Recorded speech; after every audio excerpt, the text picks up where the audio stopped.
The presenting sponsor of Moontower Soccer is FVF Law. To find out what makes FVF a different kind of injury law firm, you can visit fvf.law.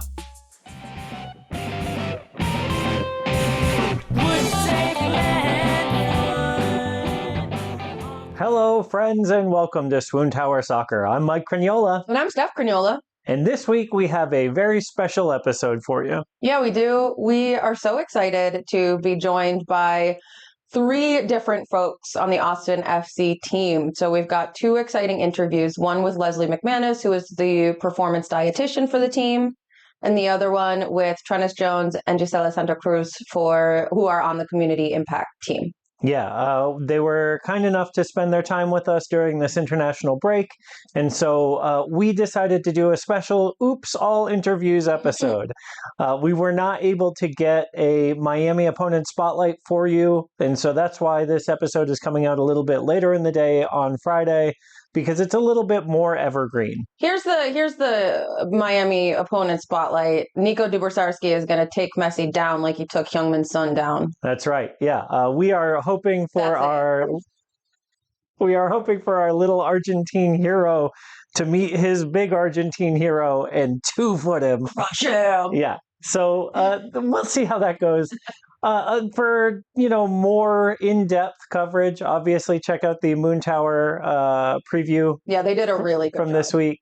Yeah, I think the thing to remember is that the Miami is a team that scores a lot of goals, but also is going to give up a lot of goals. They still haven't figured out their back line despite a lot of money and signing one of the best keepers in MLS in the offseason. So, and you're going to hear from Trennis a little bit later. You know they have a GOAT, but who's ours? So do we. All right, y'all.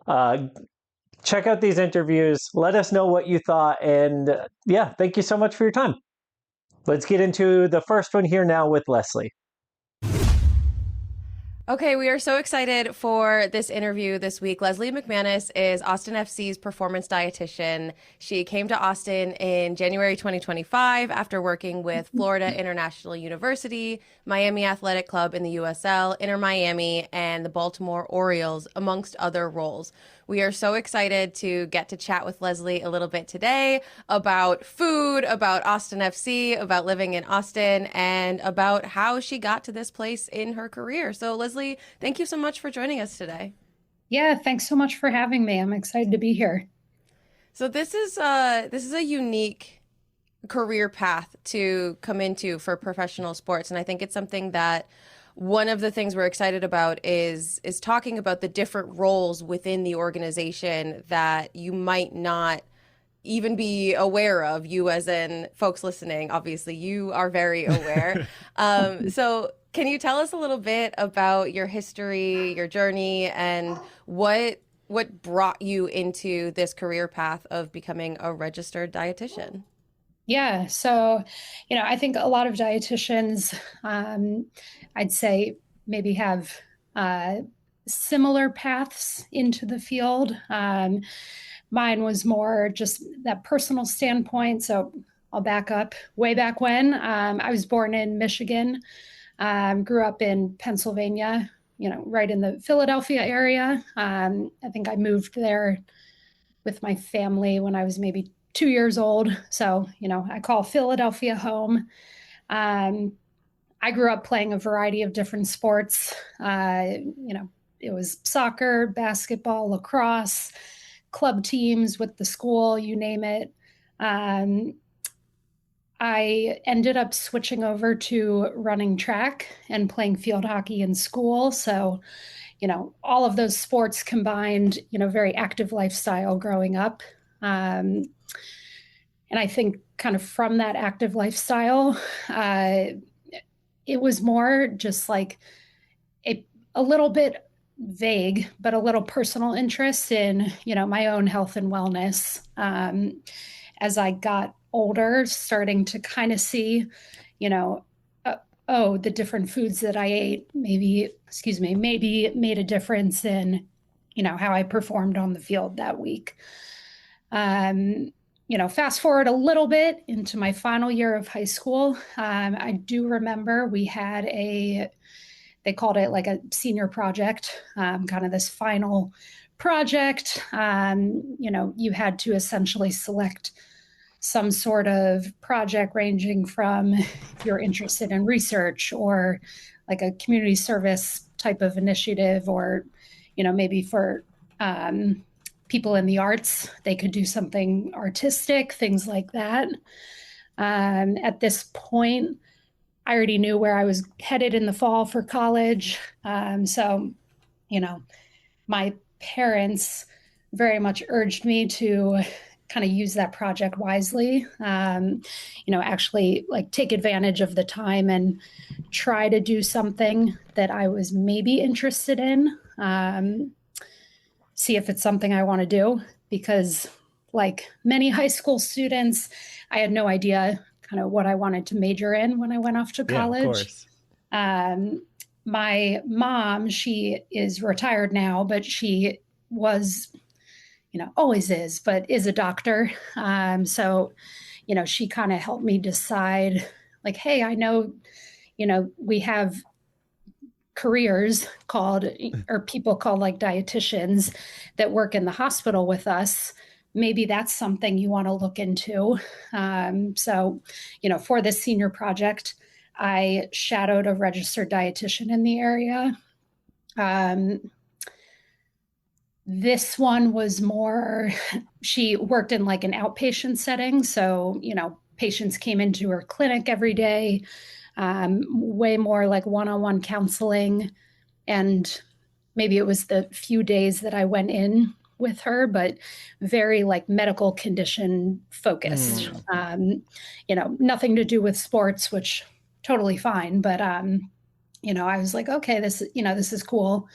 You get to see kind of how food and nutrition like plays a piece in medicine. So, did that senior project. Thankfully I passed, which was great. But, at that time, it was really the extent of my knowledge of registered dietitians.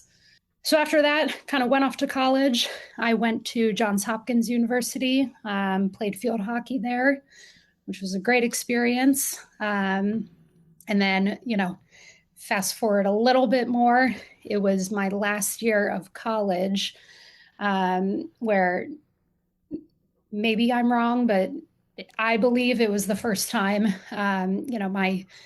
the director of sports medicine was like, he put out this flyer and he's like, oh, we're having a registered dietitian come to our department, to meet with athletes.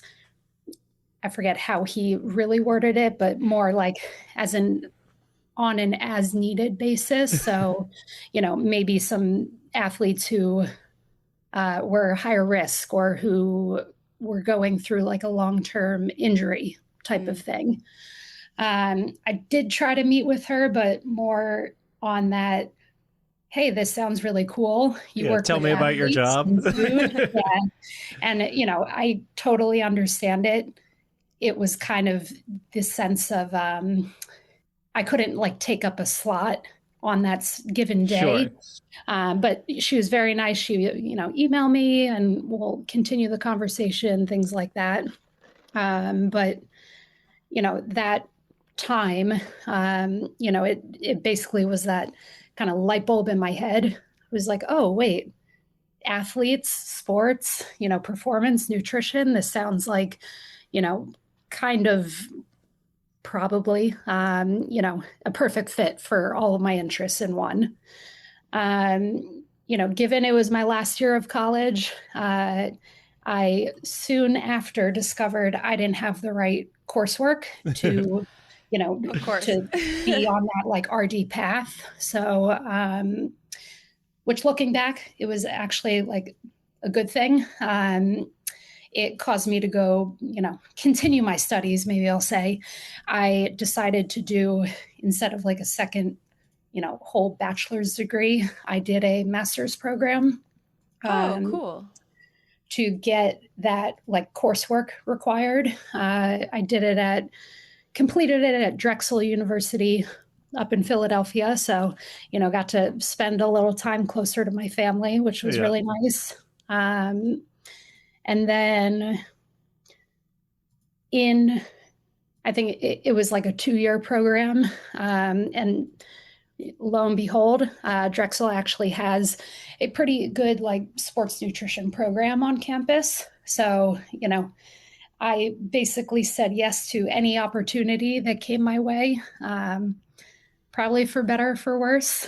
And I was pretty stressed out those 2 years, but I just didn't want to look back and, I wish I, said yes to that or, things like that. Yeah. So what's the point of college if you're not overextending yourself, right? I know, right? But, sleep deprived and, you name it. But, at least you were probably eating right.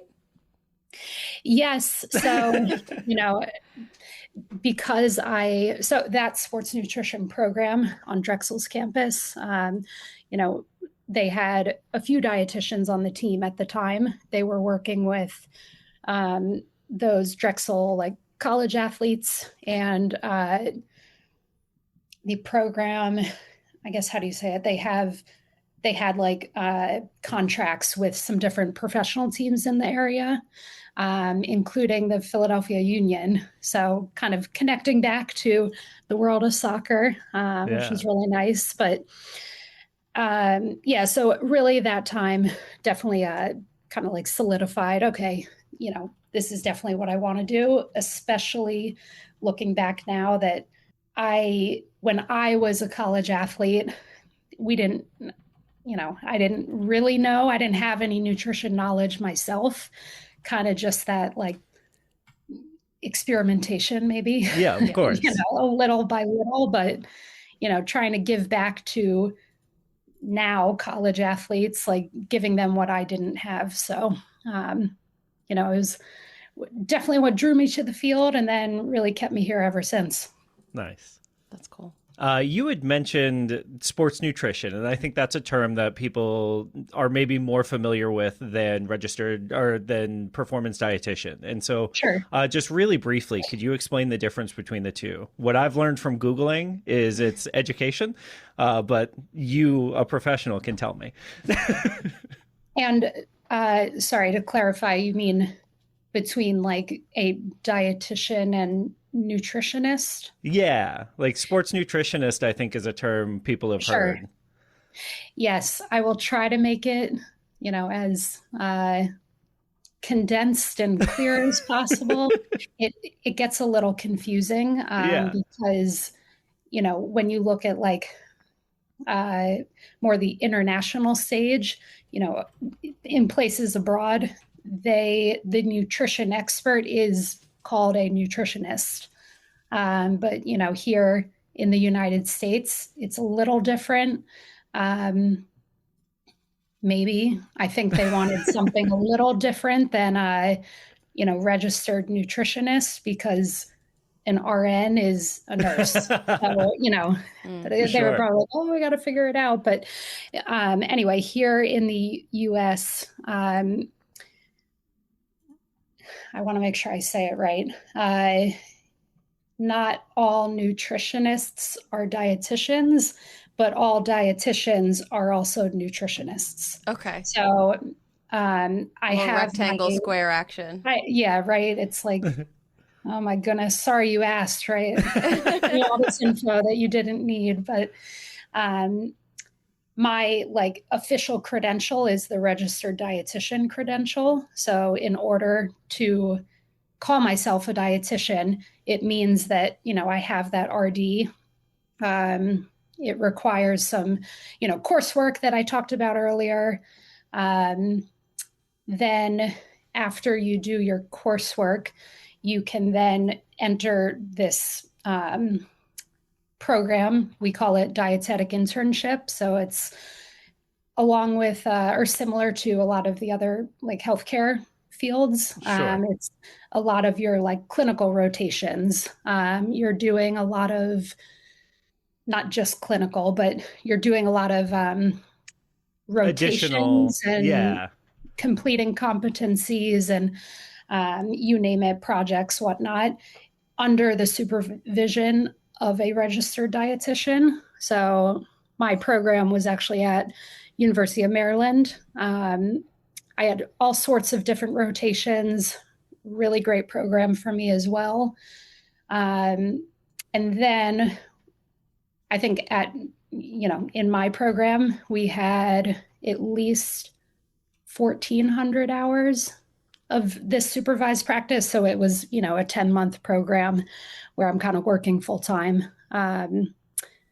After you complete that, then you can sit for the national board exam. Cool. I'm so glad I never have to take that again. But so there's like criteria and levels to becoming an RD. Yes. And I'll kind of leave it at that, only just saying like there are some other a little more renowned credentials that like there's something called a certified nutrition specialist, I think it's called, that has a little bit more kind of robust of requirements, and not just, hey, I took a weekend course online, now I'm calling myself a nutritionist. Yeah. Well, so specifically for Austin FC, what does that day-to-day look like for you? What are you working on with the athletes? What are you working on with the program?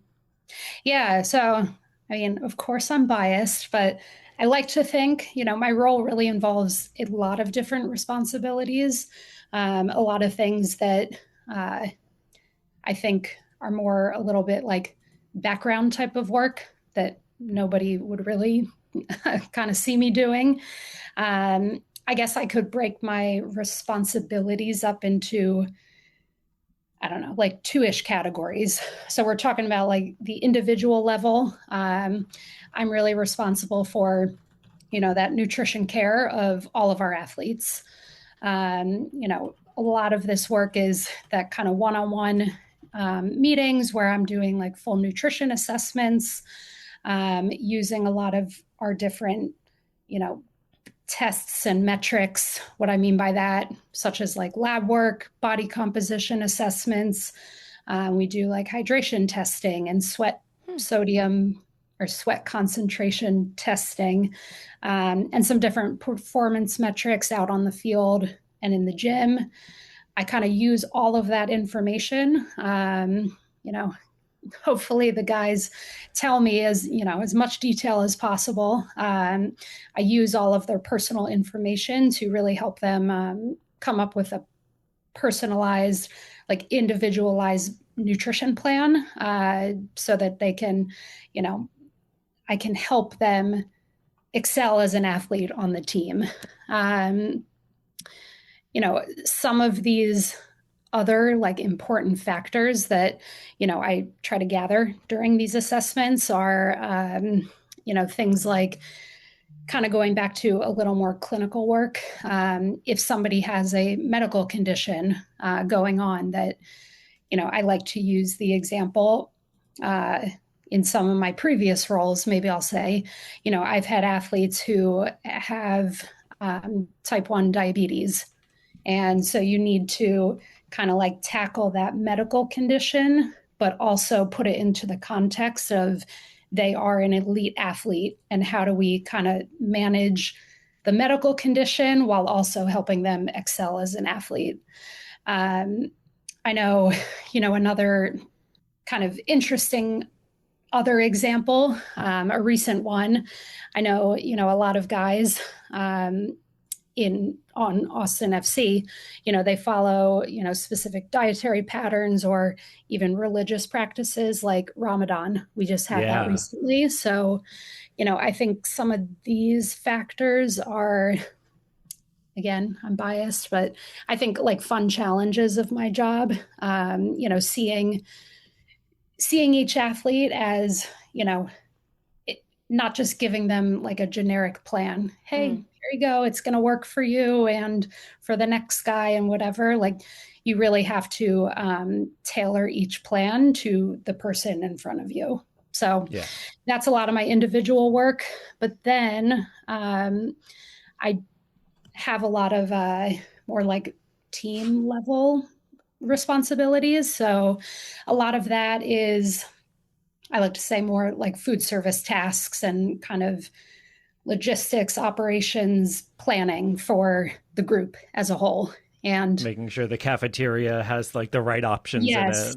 Yeah, exactly. So, and this part, I say team, it's not just the players. Of course, they are the priority, but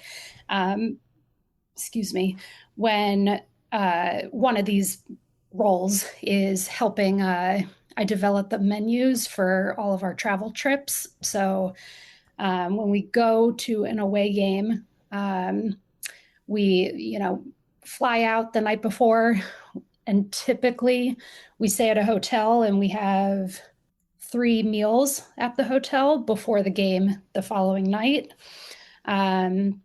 So, I'm the one creating those menus, trying as best as possible to please as many people as possible, but you're never going to make everyone happy. You mean chicken fingers and French fries aren't an option for every single meal? Maybe for post-game meal. I like to throw in a little of those like fun foods kind of after the game is done. But yeah, so really just planning those meals and any other like food, fuel, whatever needs we may have for away matches. And then speaking of those post-match meals, both home and away matches, I'm the one, coordinating those with either the hotel or the stadiums or outside catering companies, contacting those vendors, things like that.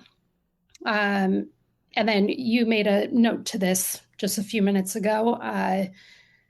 Aside from like match time meals needs, I do work a lot really closely with our facility chef and his team. So every day that we're at our training facility, we provide breakfast and lunch for, of course, the players, but also the staff. So it's really working closely with the chef to plan menus on a weekly basis. And, you could look at it a little more like broader view.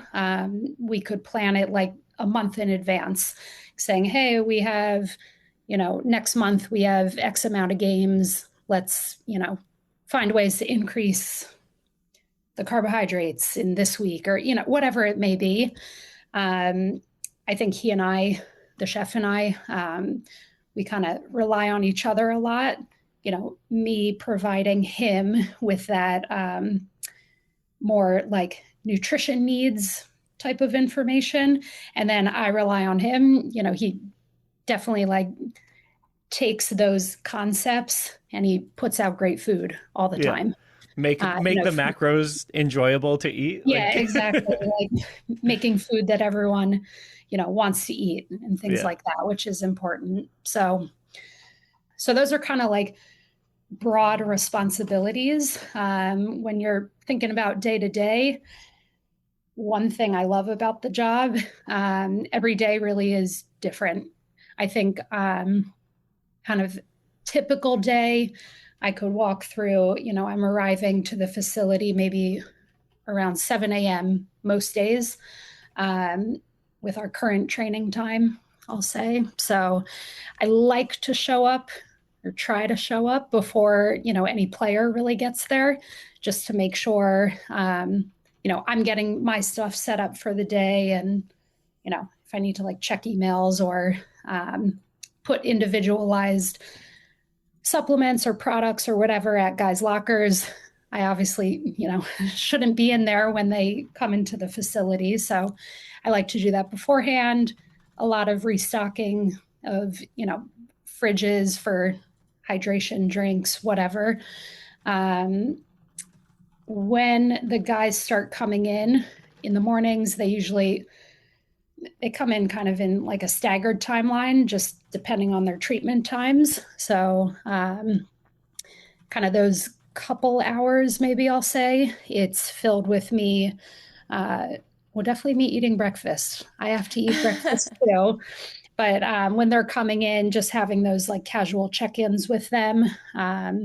Hey, how are you feeling? Did you try that thing that we talked about yesterday?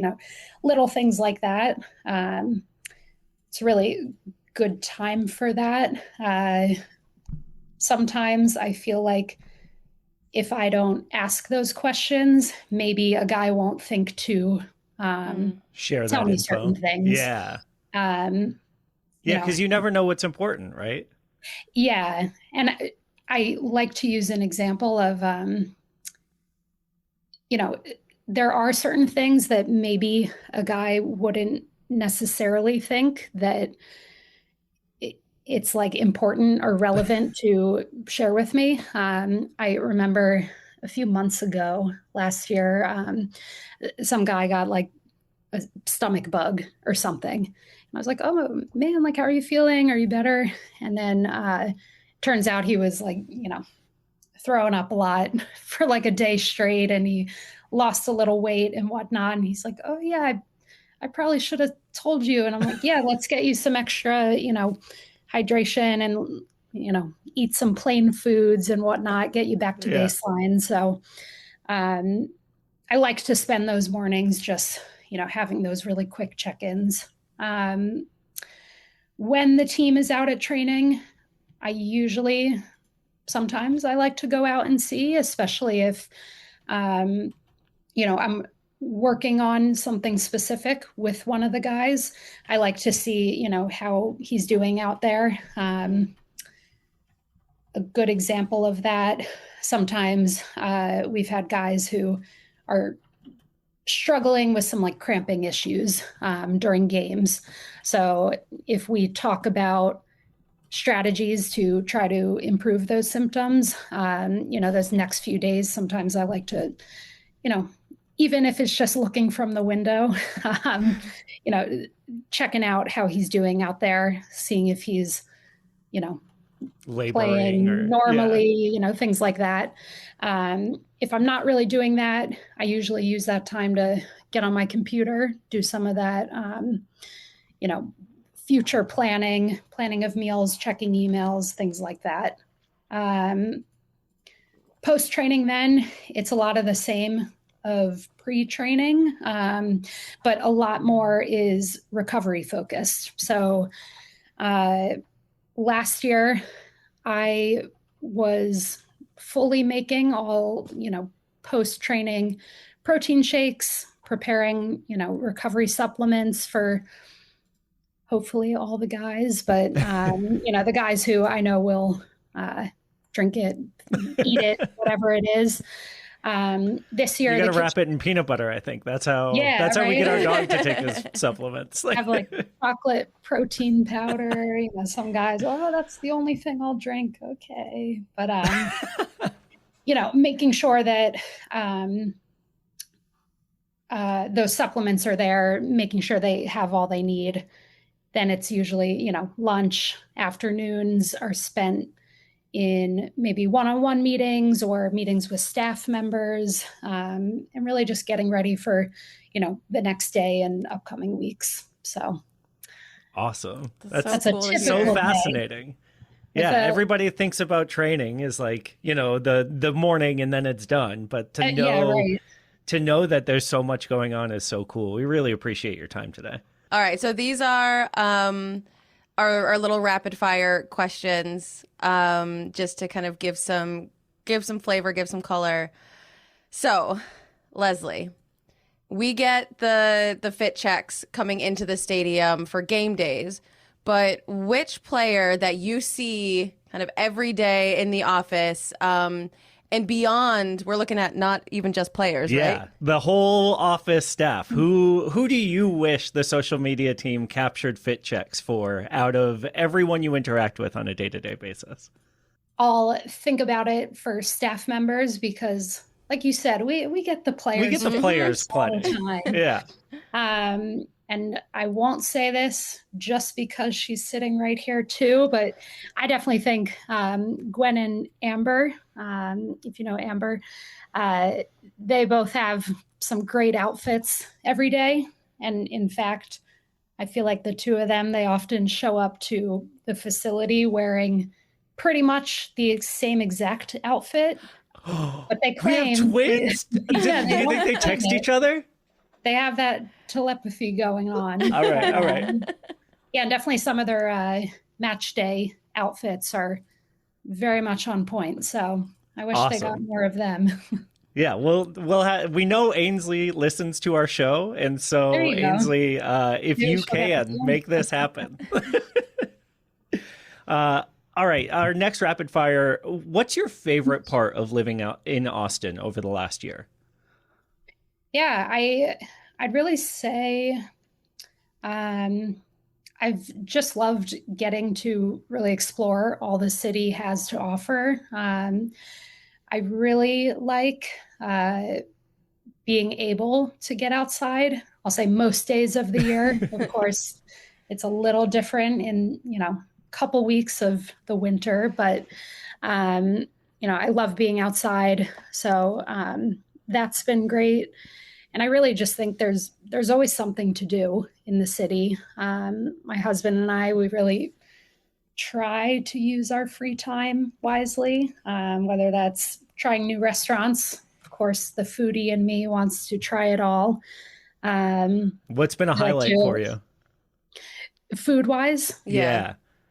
I mean, I feel like in this area, you'd have to say, some barbecue. I am trying to expand my palate a little bit there. But I think I'm blanking on some of the restaurant names, but there are some like barbecue fusion places that it's just like an interesting take on, the traditional barbecue. So we love doing that. We've seen a few comedy shows. I know I haven't been yet, but my husband's been to the lakes a few times with some friends. So, looking forward to just doing a lot of like outdoor stuff. I think it's been, really great living here. Awesome. All right. This next one, I think we need two answers on. One as a registered dietitian and one as Leslie the human. For a little bit of backstory, Austin FC used to have a partnership with Panera. So like in all of the travel photos, the boys would be carrying these boxes from Panera. And we decided that they must have mac and cheese bread bowls inside them. Like that was where this conversation came from. And so we want to know, as a registered dietitian, mac and cheese bread bowl, yes or no? That's funny. It makes me think of when I was in college, my team often stopped at Panera, maybe before or after games. And a lot of my teammates, we actually did get those mac and cheese bowls. Let's go! At the time, we're like, oh, we're carbo loading. That's right. So Leslie the human, yes. But what about the registered dietitian? I think the probably more no. dietitian answer, a lot of my nutrition philosophy is around, balance. There's always a time and a place for things. Now, being in this profession, I'd probably say the time and the place for a mac and cheese bread bowl is more save it for, after a game.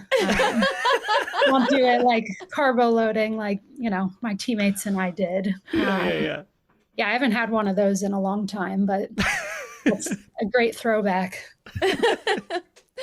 Amazing. I think you might be our first yes answer actually to that question, which is really surprising and exciting to me. Yeah. Okay. And then our last question, we are so desperately curious what each of the players carries in their little toiletry bag when they're coming in pre-match. So for you, what would be in your toiletry bag? If you're going to a match, if you're going to work, you got just one little bag, what's in it? Danny Pereira's dad, for example, says his phone and his wallet, which might be the most boring answer, but so cute. I think it's a good question. I could answer it. I feel like certain things are already in my bags, but in my book bag on a bigger scale. I I think the first thing that comes to mind, of course, is kind of like extra snacks. We could be talking about a protein bar, maybe something for, like a quick fuel source. I love those fruit snacks, or like a Rice Krispie treat when you just need a little energy boost. And then probably, especially down here with this heat, probably like an electrolyte packet. And I will say, I feel like in this profession, a lot of times I am that stereotypical like team mom. Like these things could be for me, or they could be for, hey, Leslie, I like need an extra. I need the fruit snacks. Like, do you have extra? I'm like, of course I do. Here you go. So I'd probably say those first. And then I definitely always have, an extra hair tie or hair clip or something, maybe some chapstick, because I feel like my lips are always dry living in this, Austin heat. But I'd probably say those things definitely in there, along with, my phone and wallet too. Awesome. Yeah. As long as we get the phones out of the front pockets for the fit checks, we're good with it. Like, right? Good Lord. Leslie, thank you so much for your time this morning. It's so fascinating to get to hear all of the work that goes into what we see on the pitch. There's so much more than just these athletes playing, and you are a huge part of that. We're so grateful for you taking the time to chat with us, give us a little bit of insight, and congrats and good luck on the rest of the season. Yeah, thank you so much for having me. Thank you again so much, Leslie, for your time. It was so fascinating to get to hear. Like, I didn't know sweat had science behind it. That's so fascinating to me. Like, I honestly that's so cool. Yeah, just more than just stinky. Also has some nutritional insight. Yeah, that was cool. All right. You want to get into Trennis and Gissela? Yes, absolutely. Okay, we are back with our second interview of the week. We are so excited because I know that y'all have seen these two around the stadium, but we are lucky enough to get the chance to chat with both of them exclusively today. First up, we've got Trennis Jones, who is the Vice President of Community Impact at Austin FC. You may recognize him from the halls of Westlake High School as a guard for the University of Colorado, or maybe in the concourse at Q2 Stadium. A self-professed member of the Old Austin Fan Club, Trennis is as recognizable by his smile as he is by his match day fits. And also we've got Gissela Cruz, who is the Senior Director of Community Impact at Austin FC. She may have been born in the Metroplex, but she's been in Austin for 25 years and set down deep roots, from almost 20 years of journalism at The Statesman to being part of the MLS to ATX movement, and most recently as the winner of the Latina Foundation's 2025 HEFA Award. She's essential to what makes Austin FC connected to the community. You've absolutely seen her out and about in the community, putting in work and being an inspiration for us all in how to marry passion and professionalism. Thank you all so much for being here. Thank you so much for having us. Yes, we're excited.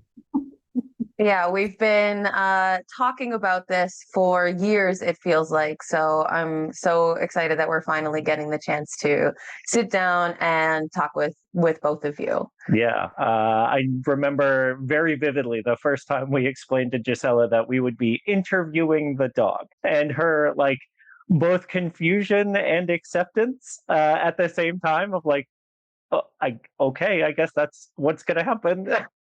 And I think ever since then, we've been working up the courage to ask for y'all to come on and be human guests for the show as well. So, well, I can guarantee that the dogs probably have much more to say, and probably say it a lot better than I do. So, well, I'll do my best, Nan, to answer any of your questions here better than a dog, but. Yeah, we'll try not to take the level down. But yeah, I think the dogs definitely are, we're trying to get on their level for sure. I guess our first question to kind of kick it off here is to ask you to tell us a little bit about how your role fits who you are as people. Like, why is this work important to you? Trennis, let's start with you. G has a better answer, so I'll go first to make sure that I don't have to follow her. But Number one, thank you all again for having us.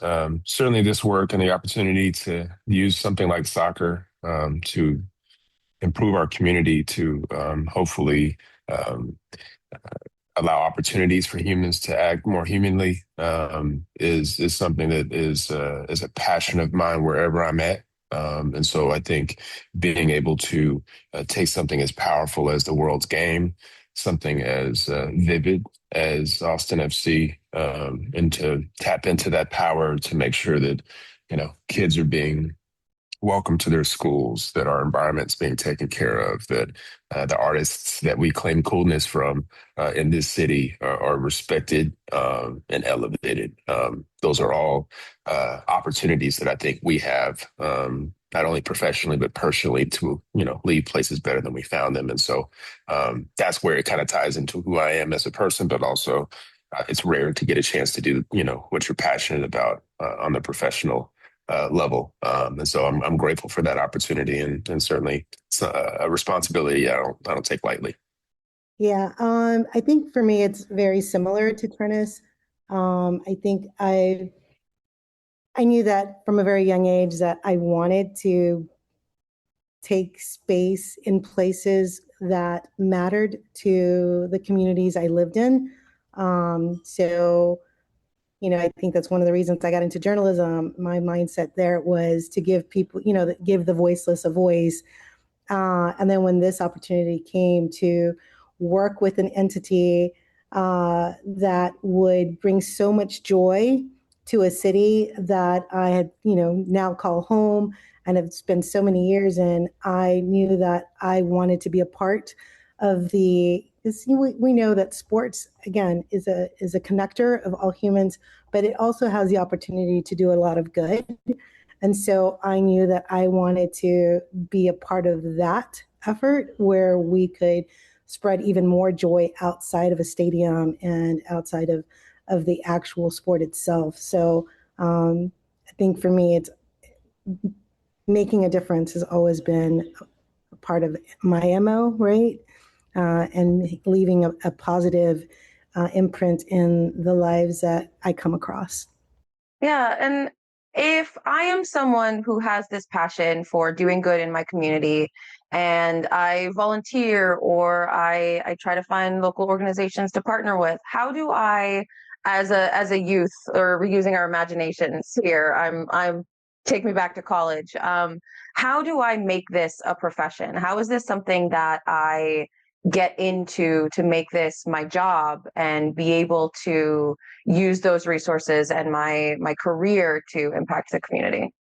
I mean, number one, there's a quote from Arthur Ashe that says, start where you can, start where you are, do what you can. And I think sometimes problems can feel so big that we feel like we have to attack them or be the ones that fix them. Well, it weren't people that created them, right? Like it creates a false sense of power and responsibility. So I would say make sure that we're leveling up what we are, being honest and realistic around the things that we can do. Number two, I think being a leader doesn't require a title or a profession per se. And so both Gissela and I don't want to speak for her, but I know that she likely would agree that we did not have this job or this work intentionally, on our, focus board to achieve. The way that you treat people, the things that you seek to do, the authenticity.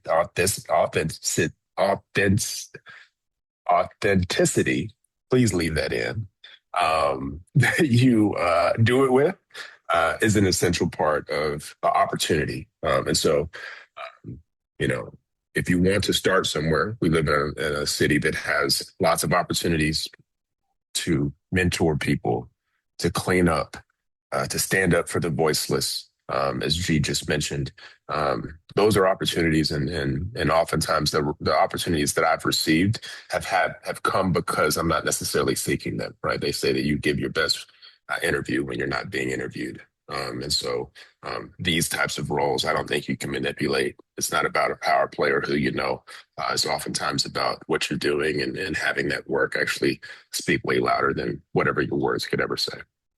Authentically, right? Authenticity. I got it now, but it took me a while. So easy on that one now. Yeah. Practice makes perfect, baby.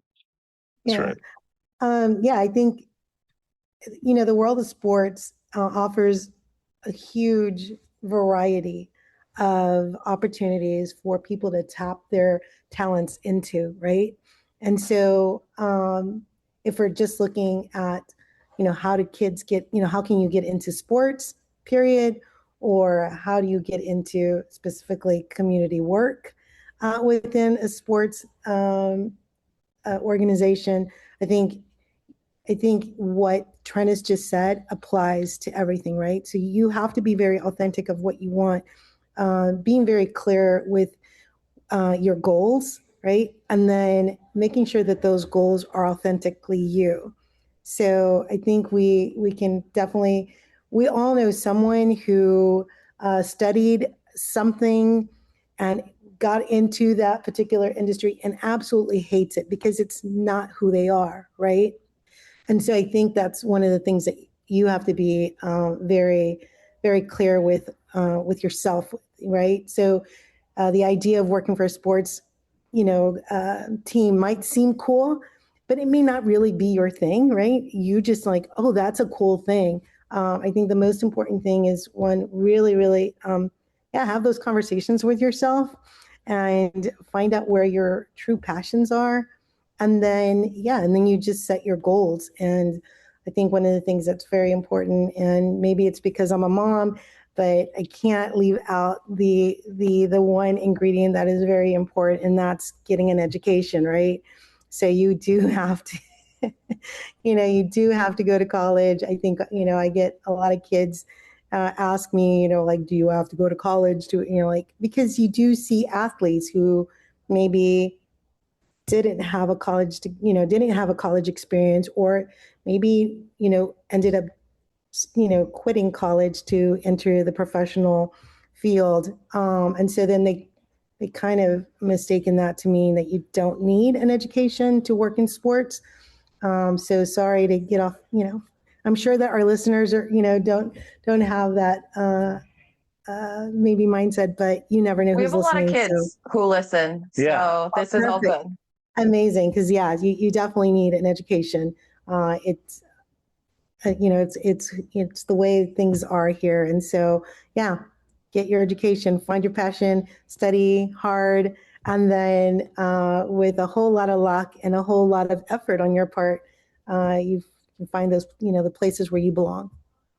And certainly, and to parlay that with G, I think it's not only the education, but it's the networking that I think being in those spaces creates for you, right? Like, I think it's, yes, we can learn all the books and read all the books and have all the conversations and all that stuff, but I definitely think being in those rooms with people that you're sharing community with empowers you and, opens portals.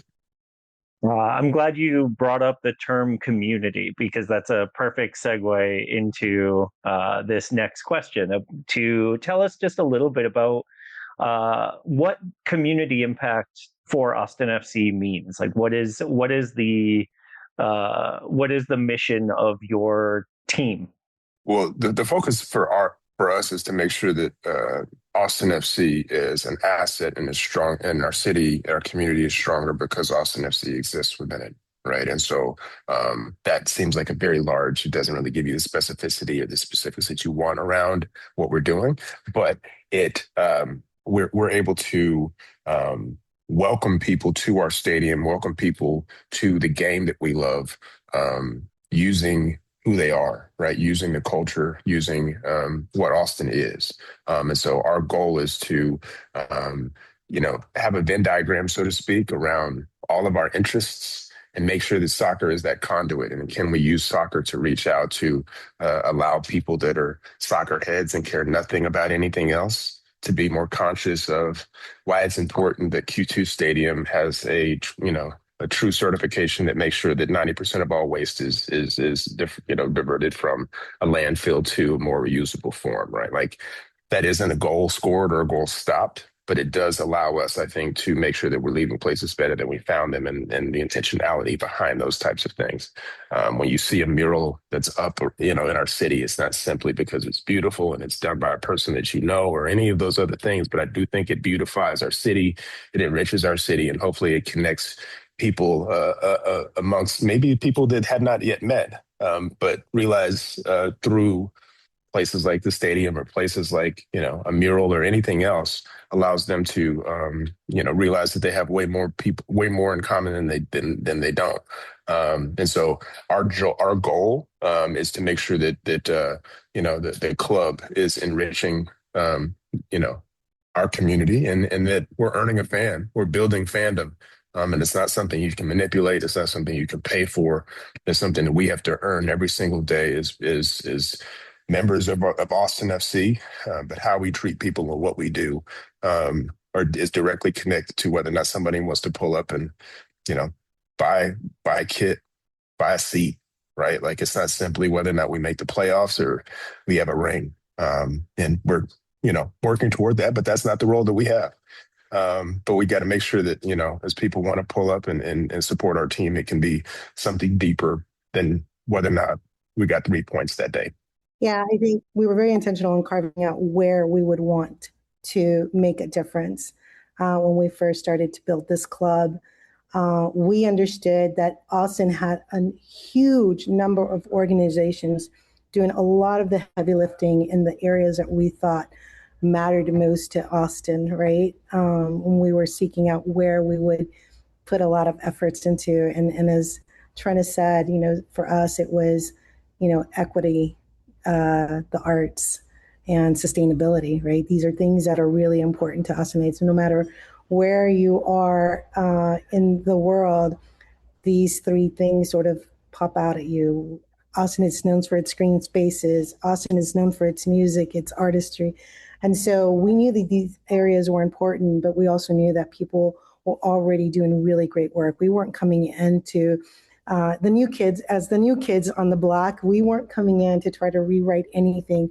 We knew that we wanted to be good neighbors, and we wanted to support the great work that was already happening in this city. And so I think that's one of the things that we do. We look through the lens of how can we help amplify the good work that's already being done, and bring more attention to some of these causes and some of these ideas that matter most to to Austinites and Central Texans.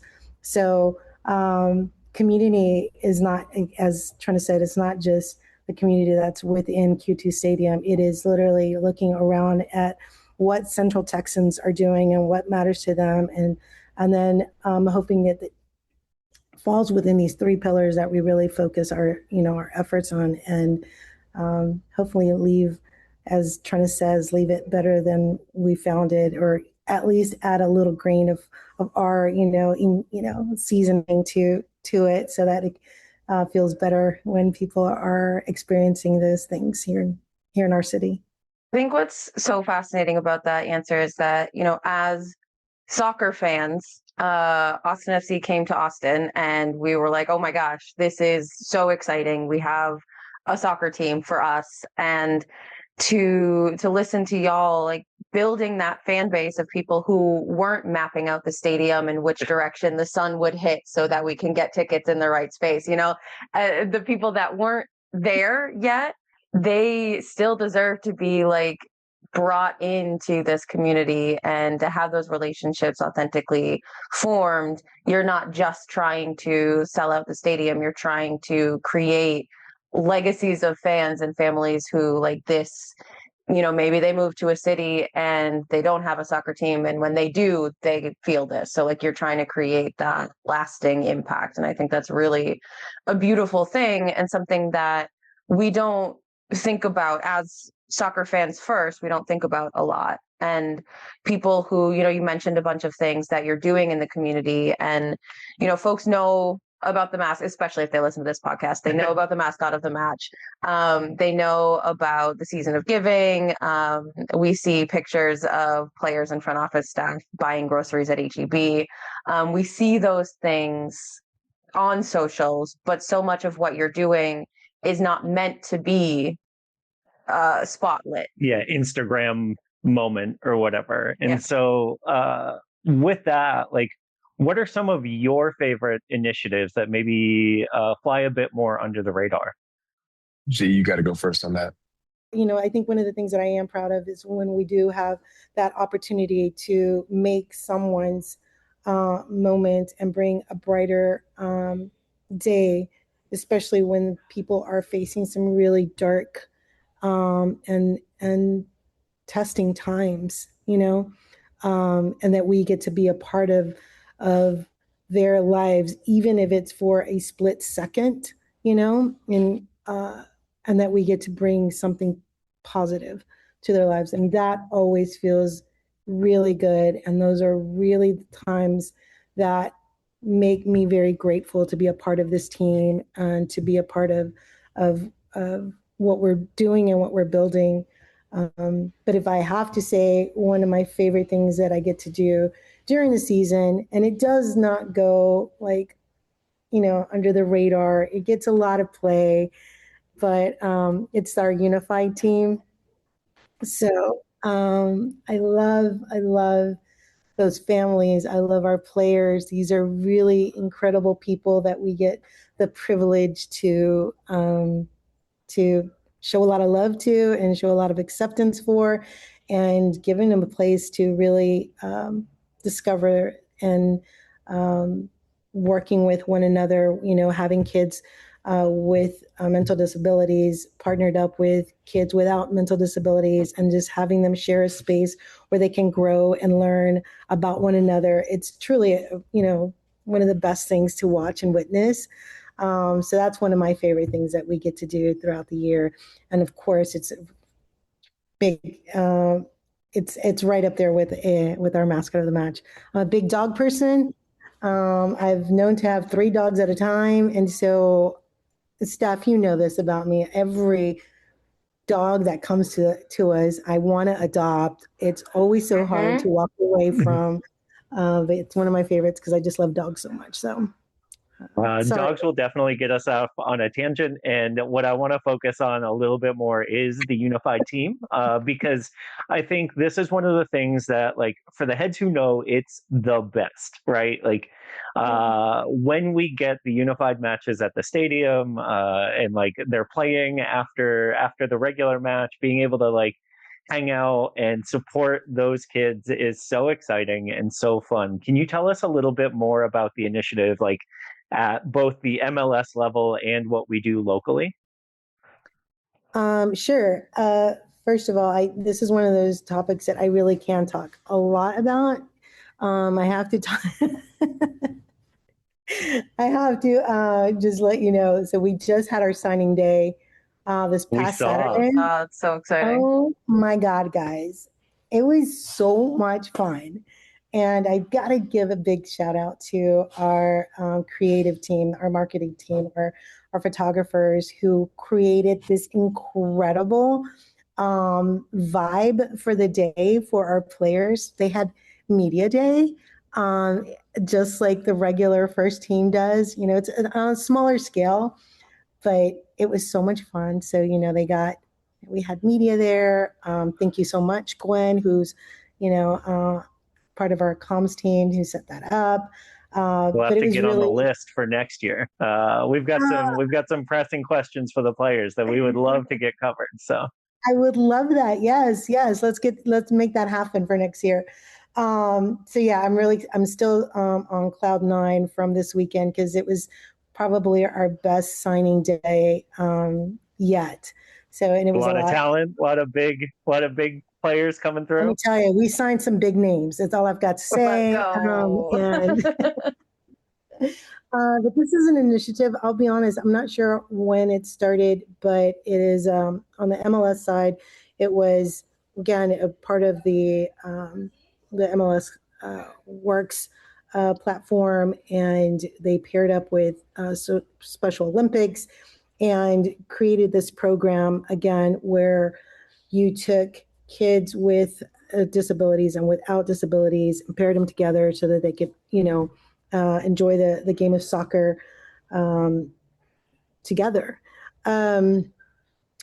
We came in as the new kids on the block again, and I will be honest, this was something that Andy Loughnane, our president, was very adamant about us starting. So from day one, we knew that we were going to have a unified team. And so I had to learn a lot about what this meant because I didn't know how to, I didn't even know that it existed. So that we paired with our local chapter here. And then we just built something really incredible. And we just take the bones, the framework that MLS created for us. And we, have the opportunity to invite other MLS teams with unified teams to our home. And then we've been able to travel out to some of our competitors.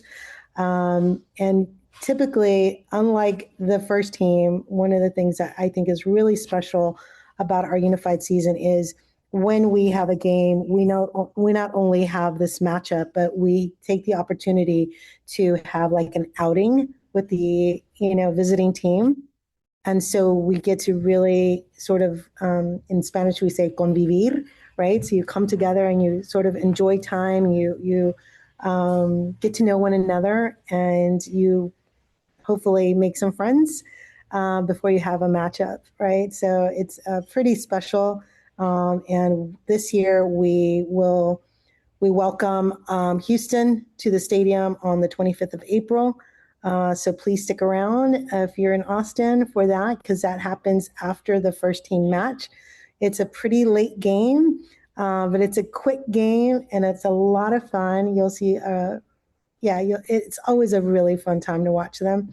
And then we are going to be traveling to Colorado. Trennis gave me the great news. He confirmed this yesterday, so we will for sure be traveling to Colorado and on August 1st, and we'll be taking on the Rapids then. Nice. That's so Trennis, exciting.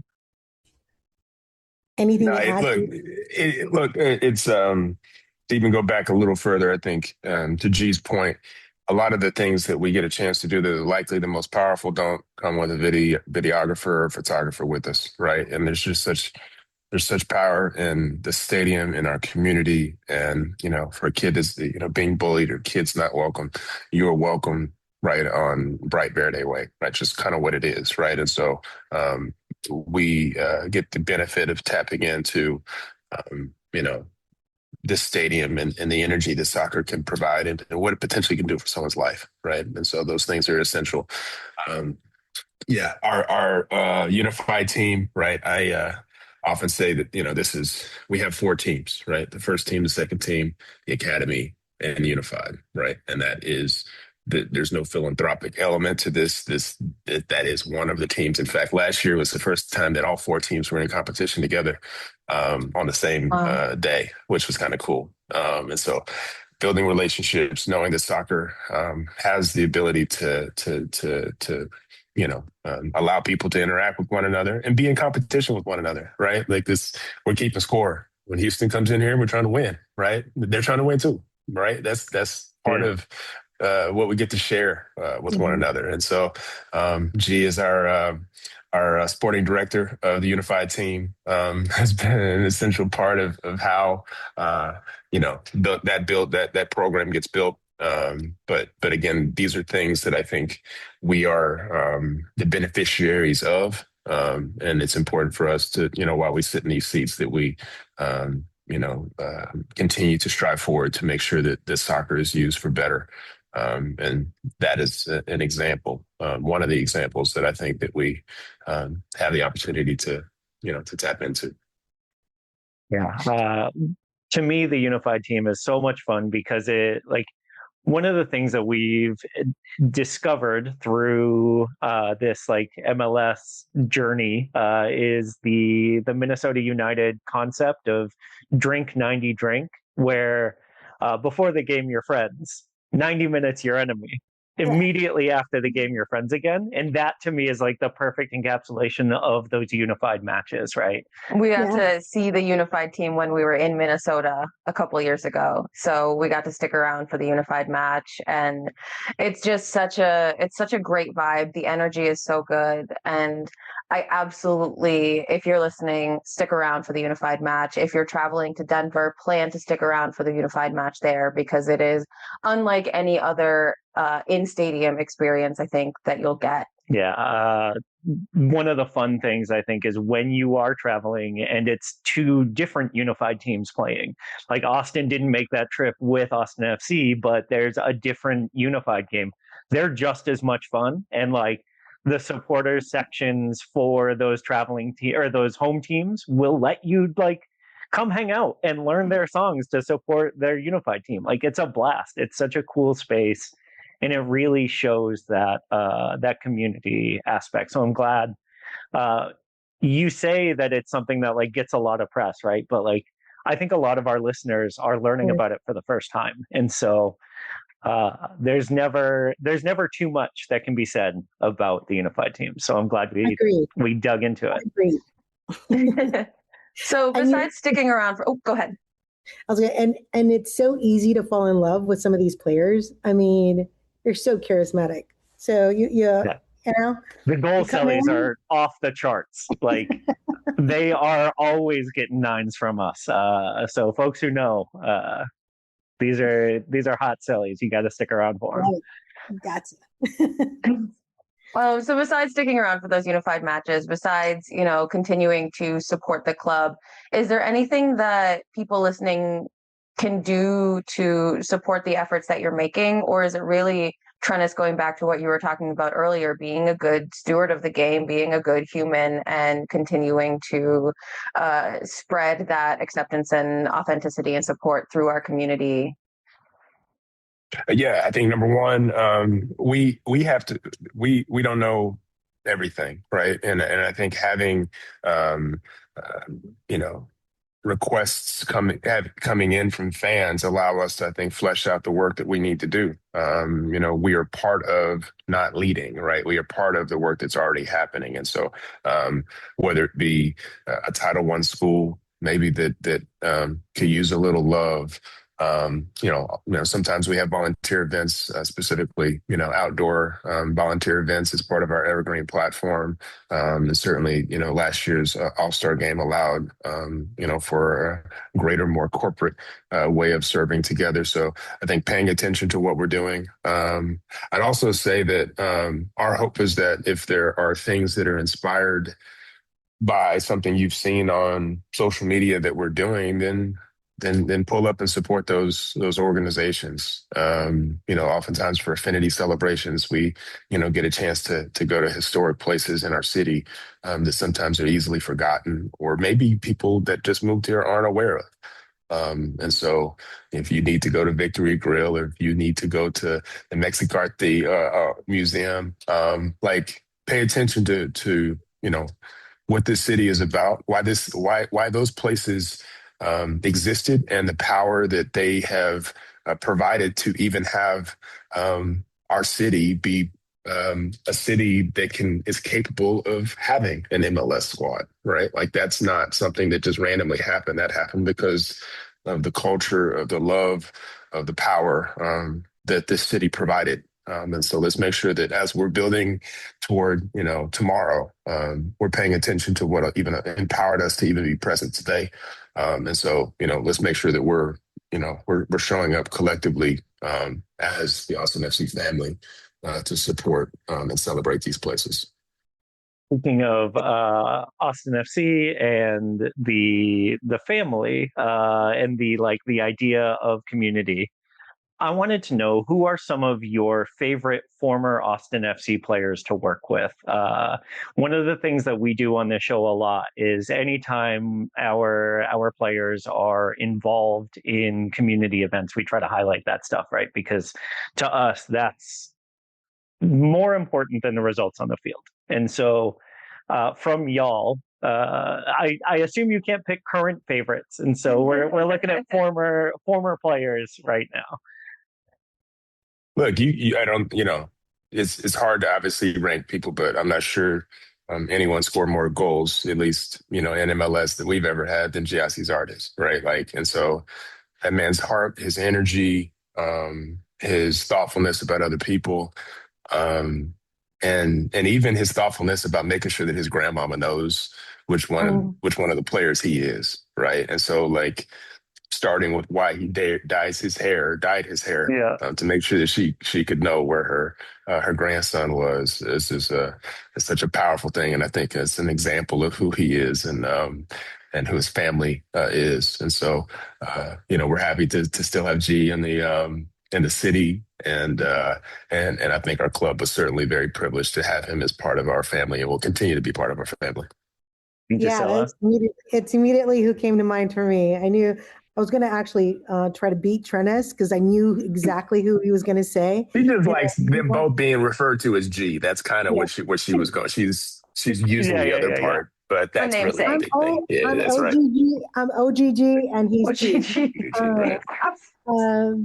But yes, he immediately came to mind, and I didn't want to be a copycat. That's why, but he beat me to it. I think it's also, as a wonderful human being as Giazzi is, it's a little hard right now as well, right? So most of our former players have left to go play. We still have such a young squad, and we're still such a young team that it's hard to have, those veteran players stick around and to have a pool or again, just like a long line of players that we can pick from. And that does not take away from G at all. It's just, I think one of the best things about Jousy, though, however, is you call him and he shows up, and there's very few people who do that.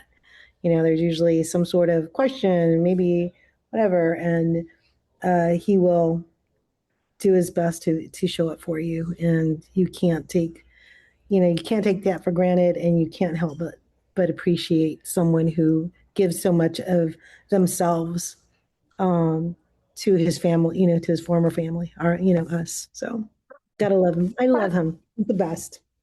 Oh, I love that so much. All right, y'all, this has been so fun. It's been so enlightening. We do have some very SWOONTOWER rapid fire questions for you to wrap up this interview. So don't think too hard. These can be current or former players, anyone in the Austin FC universe that you have engaged with. So are you ready? I think so. I hope so. Yes. Best smile. Wait, really quick. Really quick. Do we just jump in, or should we let Trennis go first? We'll go Gissela first, then Trennis. Since Trennis took Giassi, we gotta make it fair. That's fair. Okay, and former and current players? Yeah. Okay. You got your pick. Yeah. If you want to limit it to just current, that's totally fine. But we didn't want to restrict you. Yeah. Okay, former best smile, Julio Cascante. That's right. My favorite smile is actually Owen Wolf. I feel like he may not smile all the time, but when he does, it means something. And so if I know he's smiling, then some went down in our favor, and I appreciate that. All right. Next one is best fashion sense. And Leslie MacManus, our performance dietitian, in our last interview, had a great call out that the players get featured enough. Let's talk about the folks behind the scenes. Who's got the best fashion sense in the office? Who do you wish the club photographers captured, either on game day or coming into the office? I got a good one, and I'm not trying to blow smoke, but Gwen Hernandez actually does her thing, and we got a lot of home games. And so sometimes you can get into a thing where you wore something in April and you just hope no one remembered in August. And that woman does her thing, right? And I appreciate it. This is vote 2 for Gwen. So Gwen, I think that there's something happening here. Yeah, we got to get some photos. Yeah. We got to get some match day fits. Let's go. All right, Gissela. Ditto. Ditto. Okay, that's 3 votes. Glenn sweeping. We got to see it. We got to see it. That's all it means. Dude, and the beauty of it is that is some people do too, like, or get extra, right? And you're like, okay, you tried too hard for that. Sometimes when it's just like subtle, but it also pops, like that's the beauty of like being thoughtful about what you're wearing, right? And so that's where I'm at with it. So she's inspiring all of us to be better, to get like her. And so we're doing our best. And that's saying a lot coming from Trennis, who like normally looks put together on match day. I'm trying to be like Gwen. All right, back to players. Who would you run through a wall for? Who makes you feel just like, and you just so excited you would like be Kool-Aid man through a wall? Dude, this is a really hard one because like literally 4 names popped up in my head all at the same time. Man, this is hard. Name all 4. Yeah. Okay. Damian Loss, Ilya Sanchez, Brad Stewart, Danny Pereira. Yeah, I love these guys. Yeah. CJ is another one. So, sorry. Yeah. Well, how you gonna take CJ? Like you list 4 and then take a 5th. So like I'm trying to diversify and get at least the whole roster, and then she's just listing everybody that we have on our first team, which is not fair. But I love them all for different reasons, and I would punch a wall if anyone hurt them. So look, yeah, I will. I'll say Bradley because I appreciate his professionalism on and off the pitch. I appreciate his willingness to use his platform for better. I think, we're about to go into a match on Saturday, and when people say who's the GOAT, it's always someone that does something more than score goals, right? We say Pele's the GOAT, not because of his creativity, of which he had it in droves, but it's because he brought people to the game, and he did more than that. Muhammad Ali is the GOAT, not because he won all his matches, right? And so I think Bradley both is the anchor on our squad in terms of just, we're not that old, and so he's been around in that way. But also, I think how he encourages the young guys and also how he connects with the guys that are a little more tenured. And so I appreciate both what he brings in match, but then not, right? Yeah, 100%. All those reasons I agree with, but also Pippa, his dog, Sure. So, and you're right. Yeah. And I would say Pippa and Ashley definitely are way more important than him, right? So even if I say he would say that he's too. Who I would do, like we're not lying about that. That's important. It's important to know. So. Yes. Yeah. Mm-hmm. All right. Our last one here. What would you carry in your toiletry bag? So the players come in on match day with the little dock kits, the toilet bags, the toiletry bag, whatever you want to call it. We want to know what's in there, but we have not gotten answers yet. And so we're going to ask y'all, what would you put in yours? The only answer is lotion. Like you can't be out here ashy. Like we need to make sure that we're moisturizing, y'all. Like we need to make sure that we're taking care of our skin. So whatever the answer is, lotion is the first one, and then everything else kind of falls underneath that. If we're being honest. Yeah, it's sunblock for me. It's sunblock for me because the lotion goes on in the morning. I agree with you. I can't be ashy out here, but it seems I think my skin likes the lotion, so it doesn't wear off. Sunblock, however, see all these freckles I have on my face? I mean, it's because of sun. It's the sunspots. Can't have them. No. Amazing. Trennis, Gissela, thank you so much for your time today. It's been such a delight having you on to get to hear more about the community impact that the club is doing. It's such good work, and I think the fact that it is so underdocumented is proof of that. And knowing that even more is happening behind the scenes than what we see is just, y'all are very cool. and you're doing great things. And it is a privilege to get to chat with you on game day and here as well. So thank you for your time. Yeah, we didn't even get to talk about the local artist initiative with the match day posters, which is hands down my favorite thing that y'all do. Like, there's so much going on the community impact side of the house. Like, listeners, if you have not been to the website yet and read through all of the work that's being done, like, you got to do it. We'll put a link to it in the show notes. Thank you all so much for your time. And thank y'all for having us, and thank y'all for the work that y'all do too, right? Like, our club doesn't exist without the energy y'all provided. And so we're grateful for you. Thank y'all so much. I love them. They're so fun. If you haven't seen them around the stadium, find them, say hi. Yeah, go do that, because they are great, and they are so clearly willing to give their time to talk about the community. It's something that's so important to them, and it's so important to us. All right, y'all. Steph, there is one thing that we can do. Ooh, what's that? You could tell us the man of your jersey this week. Oh boy. Okay, this week this is hard. It's been a what did we do last week? International break. Oh, that's right. The man of my jersey is, drum roll please, Christian Ramirez. Oh, that's a good one. Team No Sleep. Yeah, it's because I pulled up the SWOONTOWER account and he was the first story that showed up. I was going to leave it to random. Wow. Okay. Well, that's the science that goes behind the man of Steph's jersey sometimes. Yeah. But usually it's real. And this one's real too. I love him. All right, y'all. If you enjoyed the episode, don't forget to rate, review, subscribe, tell all your friends. Tell your enemies.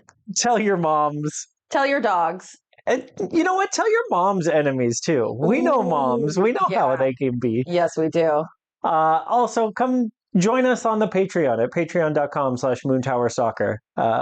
We've got new things coming out soon, and we're super excited about them. Yeah, and if you don't follow us on socials, follow Moontower Soccer, but also follow SWOONTOWER. If you follow Moontower Soccer, you'll understand why I just totally spaced out in the last man of my jersey moments. Just wait and see. It's a fun Miami preview. All right, y'all. Have a great rest of your day, and vamos Austin FC. We love you. Bye.